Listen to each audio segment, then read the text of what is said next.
A paz de Cristo, meus amados irmãos da ADVEC, especialmente a você que é frequentador da escola Beriana da ADVEC. Também gostaria de saudar a vocês que estão aí pelas redes sociais assistindo a nossa escola Beriana.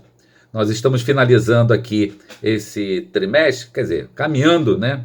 Faltam apenas 3 lições da nossa revista de Escola Bíblica Dominical, de jovens e adultos, e que trata nesse trimestre sobre a ética dos 10 mandamentos. Antes que eu comece a falar, gostaria de recomendar alguns livros para você, que você pode abordar em relação a essa temática.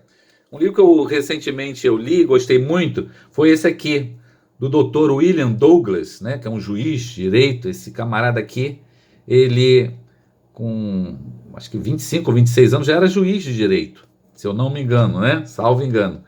E ele escreveu esse livro aqui, O Poder dos 10 Mandamentos. O Poder dos 10 Mandamentos, que inclusive é prefaciado pelo Augusto Cury, né? Conhecido aí, escritor, que bastante conhecido, é considerado inclusive um dos escritores mais lidos do mundo, e especialmente do Brasil. Atualmente é o escritor mais lido do Brasil. Também eu gostaria de recomendar a você esse livro aqui, Disciplinas do Homem Cristão, que também ajuda você na abordagem de temas interessantes, que vai ilustrar as suas aulas.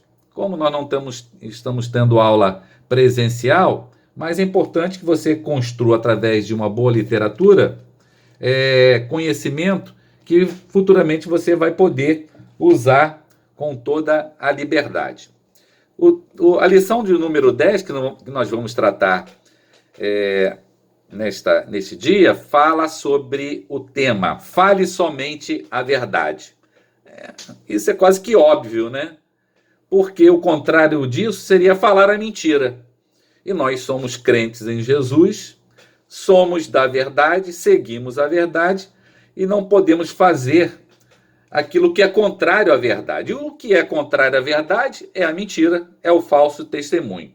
O texto bíblico básico está em Provérbios 14, do versículo 2 a 8, e o versículo 25, e Apocalipse 21, de 8 a 27, que inclusive há uma sentença rígida, né, enfática aqui, contra aqueles que se dão à prática da mentira. Quer dizer, tudo aquilo que é contrário à verdade. Apocalipse 21, melhor dizendo, do versículo 8 ao versículo 27. É interessante, meus irmãos, que na abordagem desse tema, falso testemunho, mentira, você sabia que há psicólogos hoje que dizem que a mentira hoje é algo que deve ser aceito socialmente? Você sabia disso? Você sabia que os mentirosos, aqueles que se dão a uma prática contínua e sofisticada da mentira, são considerados até pessoas com alto grau de inteligência social?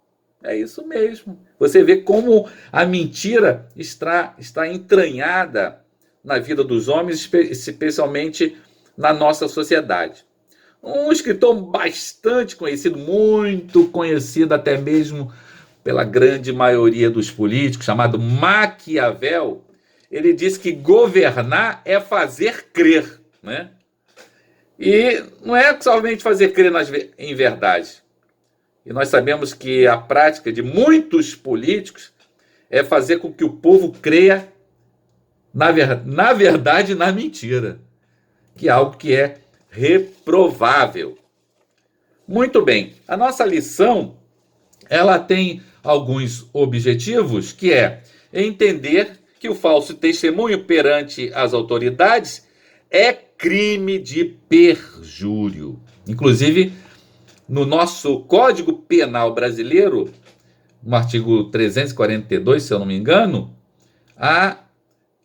condena o falso testemunho, o perjúrio, a uma pena de reclusão de 2 a 4 anos. Olha o que pode acontecer se alguém usa de falso testemunho. Fica sujeito até a pegar uma cadeiazinha, a ver o sol nascer quadrado. Também precisamos compreender que a mentira é a grande aliada de todos os demais, todos os tipos de pecado. Isso quer dizer que a mentira anda lá juntinho com os demais pecados que o homem comete. E nós temos que concluir afirmando que o mentiroso, ou melhor, aquele que se dá à prática contínua, faz da mentira quase que um projeto de vida, ele é reprovado aos olhos de Deus, pois ele segue não a Deus como pai, ele não tem Deus como pai, mas na verdade ele segue a outro pai, que é o pai da mentira, né? Que é o diabo. Muito bem, vamos começar a nossos comentários na nossa lição, destacando que esse mandamento, não dirás falso testemunho, é o 9º mandamento. No 5º mandamento, que nós já estudamos, né, se aborda que nós devemos honrar o nome dos nossos pais, né? Honrar o nome dos nossos pais. Diz lá o 5º mandamento: honra teu pai e tua mãe, né? Não somente a questão deles como pessoa, mas também do nome que eles trazem, que é também o seu nome, né? E o 9º mandamento, que é o que nós abordamos nessa lição número 10, nós somos advertidos em relação ao nome daqueles que nos cercam, né? Então, o falso testemunho, o que é? O falso testemunho é você proferir, é você atestar aquilo que você não tem a certeza absoluta. Ou às vezes não tem a certeza, ou tem a certeza que aquele fato não é verdadeiro, mas afirma um fato contrário à verdade. Muito bem. O falso testemunho, ele tem como uma das suas consequências o macular o bom nome. Quantas pessoas, por causa de um falso testemunho, tiveram como fim, até mesmo de forma injusta, até pagar uma cadeia, como se chama, né? Como se diz, né? Pessoas até que acabaram atrás das grades por causa de uma ou mais testemunhas que proferiram uma mentira quando deveriam falar acerca da verdade. Quais são os efeitos do falso testemunho, né? Ele pode causar, inclusive, irmãos, um erro judiciário, conforme nós falamos, né? A justiça, um juiz, ele pode decretar uma sentença, até mesmo privativa de liberdade, a uma pessoa que foi alvo de um falso testemunho. Então, uma das consequências é um erro judiciário. A consequência é a destruição do nome, né? A privação, até mesmo, da liberdade, perdas financeiras, né? Então, nós temos que ter muito cuidado com essa questão de não proferirmos falso testemunho. Muito bem.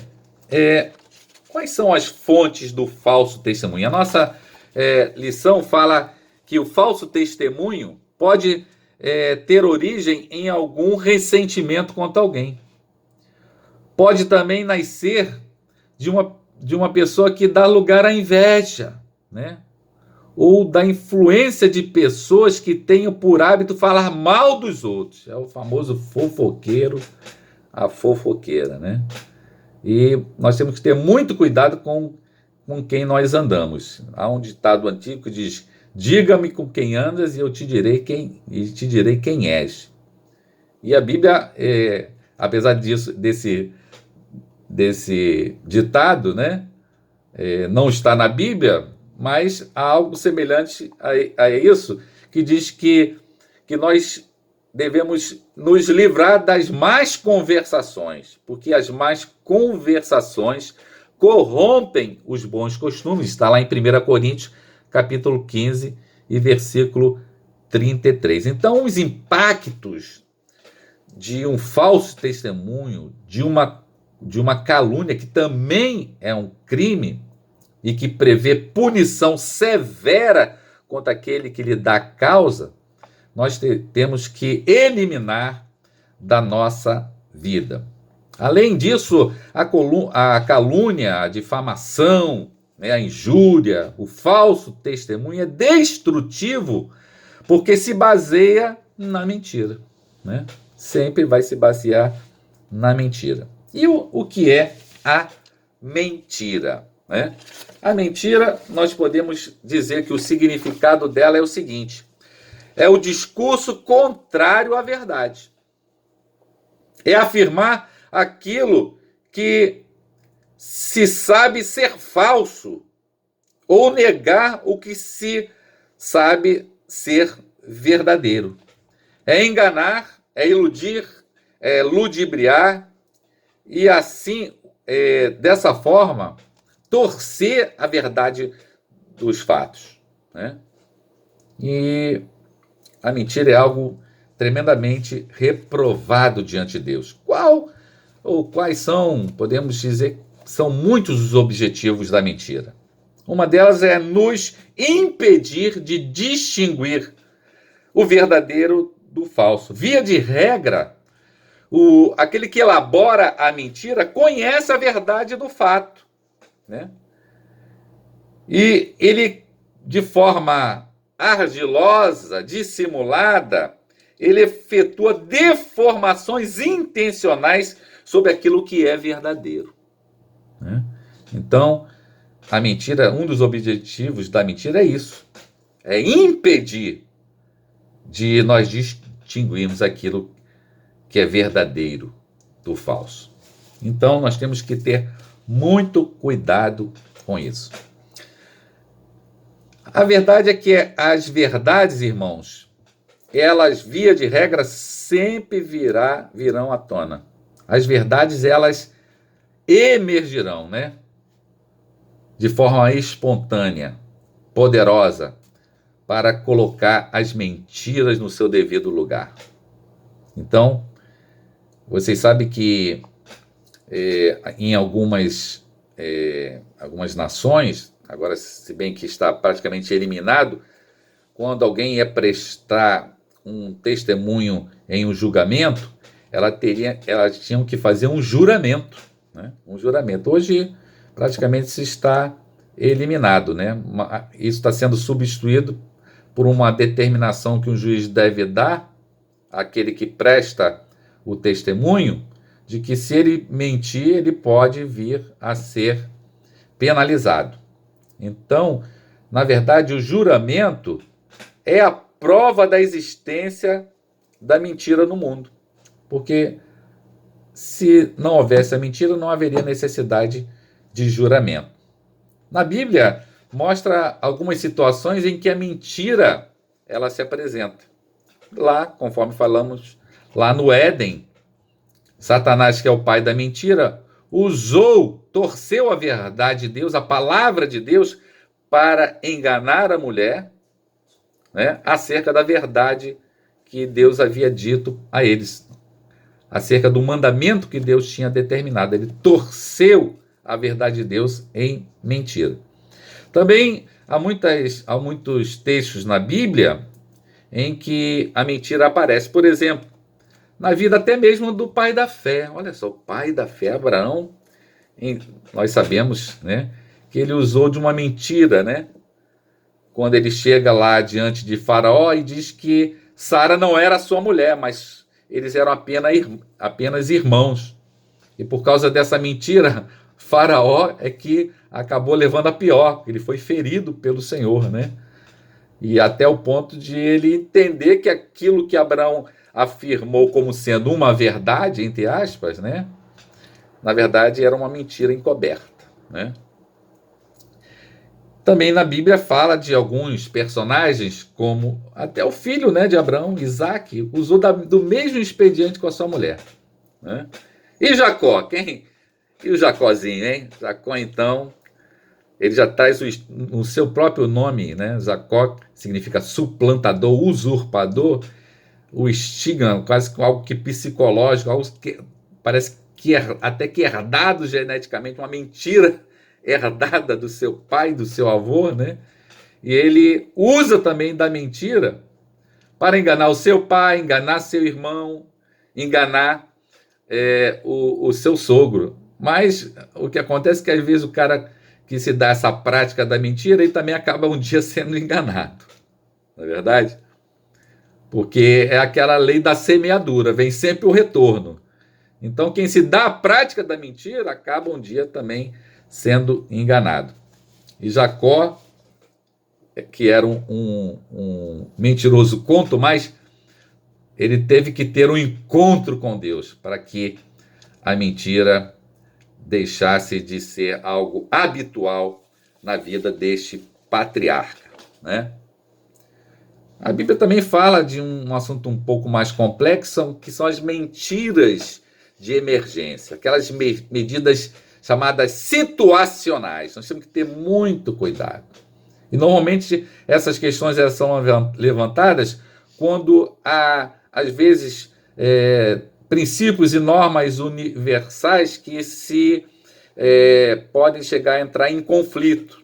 Por exemplo, dizer a verdade é uma norma que nós consideramos, principalmente nós cristãos, como universais. Mas também a vida também é algo que tem que ser preservado. E aí, quando entra a questão da verdade e da mentira, envolvendo a questão da vida, né?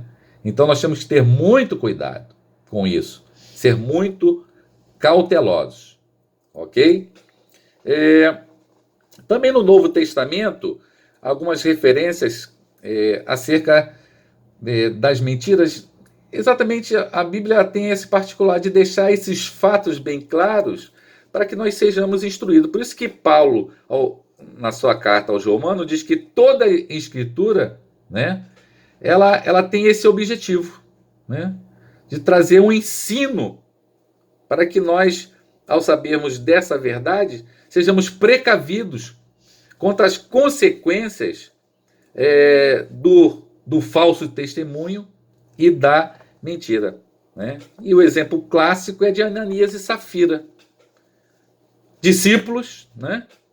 A igreja estava passando, quer dizer, toda aquela sociedade ali em Jerusalém estava passando uma situação muito difícil de escassez, e por iniciativa de alguns discípulos que vendiam as suas propriedades e colocavam aos pés dos apóstolos recursos para que houvesse a distribuição igualitária, para que ninguém tivesse falta de alimentação, principalmente dos meios de subsistência para a vida, né? E como Barnabé, que vendeu a sua propriedade, colocou à disposição para que os apóstolos administrassem aquilo de forma correta, verdadeira, Ananias e Safira percebeu que um ato deles de doar alguma coisa, mas de forma imperfeita, poderia trazer um benefício próprio, talvez uma autopromoção, né? E eles vendem e retêm uma parte daquilo que eles venderam e colocaram como se tivesse colocado tudo à disposição. Mas a Deus ninguém engana. E o Espírito Santo, ele revelou ao apóstolo Pedro, que trouxe uma palavra dura, contundente, um juízo de Deus sobre aquele casal. Também a Bíblia tem algumas referências, algumas advertências, né, que são bíblicas, contra a mentira, contra a dissimulação, contra o falso testemunho, quanto se dizer, falar mal de alguma pessoa. E até o apóstolo João, apóstolo do amor, né, foi alvo de uma pessoa dissimulada, uma pessoa que não era verdadeira a respeito da sua pessoa, né?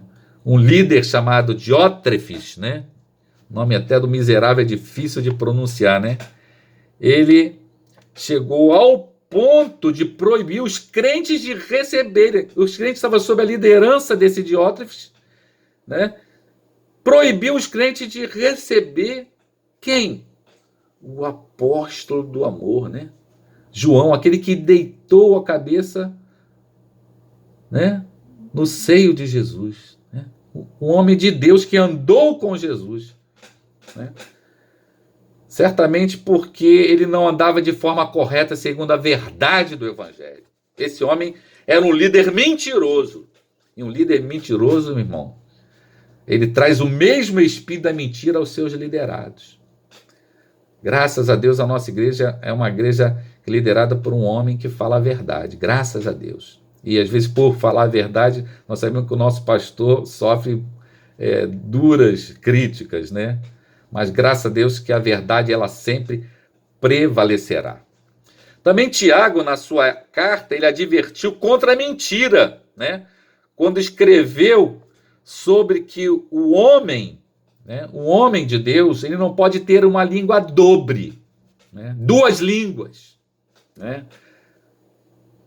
Não pode ter uma balança enganosa, falar uma coisa e fazer outra, ou ser dissimulado, né, nos seus posicionamentos, como antigamente os antigos diziam, almirante, né, chapéu de almirante, de dois bicos, né, chapéu de almirante, pessoas de duas caras, né? Então, inclusive a irmã Albertina conta uma história muito interessante, que um pastor foi visitar um certo membro, e quando chegou lá, ela ficou surpresa com a visita do pastor, assim meio sem graça, e ela tinha um filho, Joãozinho, pequeno, né? E sabe que a criança não mente, né?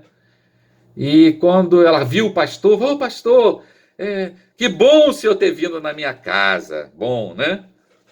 Vou fazer um café para o senhor. E quando ela se ausentou para fazer o café, o Joãozinho olhou para a casa do pastor, olhou na frente do pastor, olhou para atrás dele, olhou para frente, olhou para trás dele, mais ou menos essa história, né? E o pastor, intrigado, perguntou: meu filho, Joãozinho, por que você olha para minha face, olha por trás? Que é? Por que isso? Ele falou: porque a minha mãe disse que o senhor tem duas caras, né? Olha só que coisa desagradável, né? Aquela irmã falava mal daquele obreiro, daquele pastor. Então, um crente ele não pode ser uma pessoa que usa desse expediente.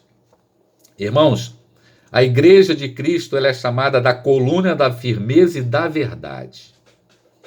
Um crente não pode se dar a prática do falso testemunho e da prática da mentira, porque nós já falamos aqui.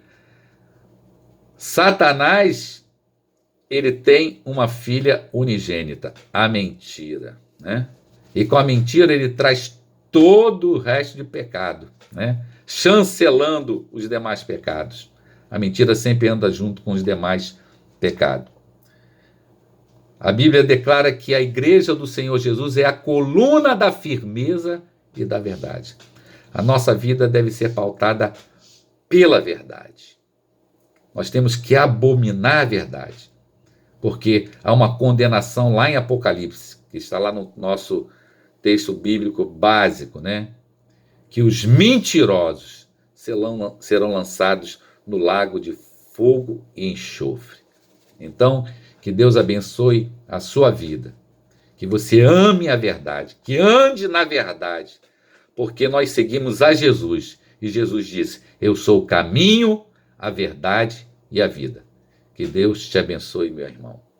Que o Senhor te guarde, que possamos em breve estar lá na nossa igreja, participando presencialmente da nossa escola beriana. Um grande abraço.